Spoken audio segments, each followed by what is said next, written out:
Sen жаралган түнү тандалгансың. Жеремия 1-бөлүм 5-аятта мындай сөздөр жазылган. Мен сени энеңдин ичинде өзүм жаратканга чейин эле билчүмүн. Сен төрөлгөнгө чейин эле ыйыктагам, сени элдерге пайгамбар кылып койгом дейт. Силер дүйнөгө кантип келгениңерди ой жүгүртүп көрдүңөр беле?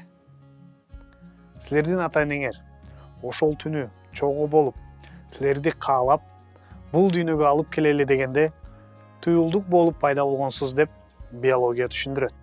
Эркектин 500 миллион репродуктивдүү клеткалары же мындай айтканда спермасы болот.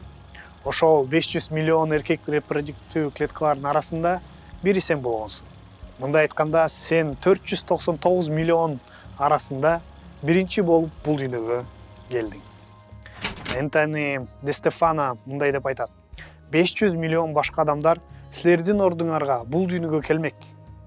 Башкача айтканда, сен бул дүйнөгө келиш үчүн 500 миллион адам бул дүйнөгө келүүдөн баш тартышы керек болду.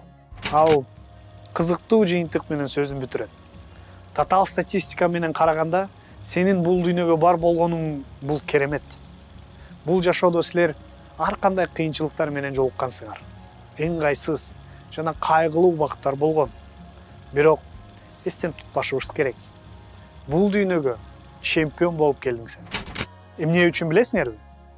Анткени силер тандалгансыңар. Ушул жакшы кабарды силер менен бөлүшкүм келет. Силерди Кудай тандады. Силерден башка бул дүйнөгө келишин тандаган эмес. Силерди тандады. Бүгүн ошол тандаган Кудай силер менен бул дүйнөдө сапар алууга даяр. Жеремия китебинде 29-бөлүмдө 11-аятта мындай сөздөр жазылган. Анткени өзүмдүн силер жөнүндө болгон оюмду өзүм гана билем. Силерге келечек үмүт бериш үчүн ал ой жаман эмес, жакшы ой дейт. Бизди төлөөрдөн мурун тандаган Кудай биз менен чогуу сапарга чыкканга даяр. Элестетсеңер, ушул жашообузда болгон кереметтүү сапарды.